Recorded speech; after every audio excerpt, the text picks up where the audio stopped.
বৈষম্য বিরোধী আন্দোলনকারীদের সঙ্গে রোববার আওয়ামী লীগ ও সহযোগী সংগঠনের নেতাকর্মীদের রাজধানীর বিভিন্ন এলাকায় সংঘর্ষের ঘটনা ঘটেছে।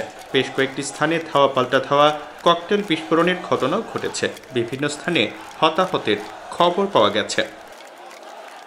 এদিন রাজধানীর প্রগতি সরণিতে শান্তিপূর্ণ বিক্ষোভ করতে দেখা গেছে আন্দোলনকারীদের। এ সময় রাস্তায় যানবাহন চলাচল বন্ধ হয়ে যায়। আমরা প্রত্যেকটা মানুষ একে ফজলুল হকের উত্তরসূরি, আমরা প্রত্যেকটা মানুষ মাওলানা ভাসানীর উত্তরসূরি। মুক্তিযোদ্ধার উত্তরসূরি হয়তো হইতে পারি নাই, কিন্তু ৩০ লক্ষ বীর শহীদের উত্তরসূরি আমরা।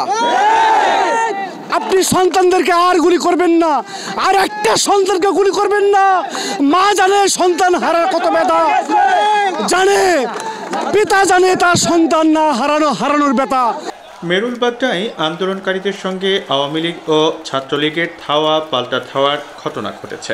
রাজধানীর ধানমন্ডির ২৭ নম্বর সড়কে বিক্ষোভকারীদের ধাওয়া দিয়েছেন আওয়ামী লীগের নেতাকর্মীরা। এ সময় গুলি ছোড়ার শব্দ শুনতে পাওয়া যায়। রোববার বেলা ১১টার দিকে রাজধানীর শাহবাগ এলাকায় বিক্ষোভকারীরা আওয়ামী লীগ নেতাকর্মীদের ধাওয়া দেন।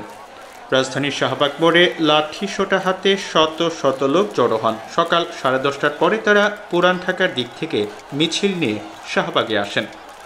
সংঘর্ষের সময় হাসপাতাল প্রাঙ্গণে রাখা বেশ কয়েকটি গাড়ি অগ্নিসংযোগ ও ভাঙচুর করা হয়।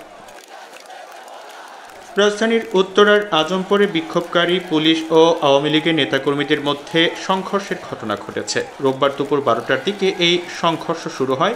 রাস্তায় যান চলাচল বন্ধ রয়েছে।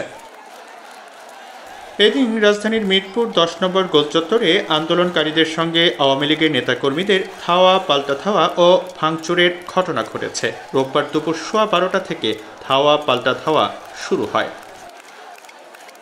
এদিকে রাজধানীর যাত্রাবাড়ি, মোহাম্মদপুর, বেইলি রোড সহ বিভিন্ন এলাকায় আন্দোলন চললেও সংঘর্ষের কোনো খবর পাওয়া যায়নি।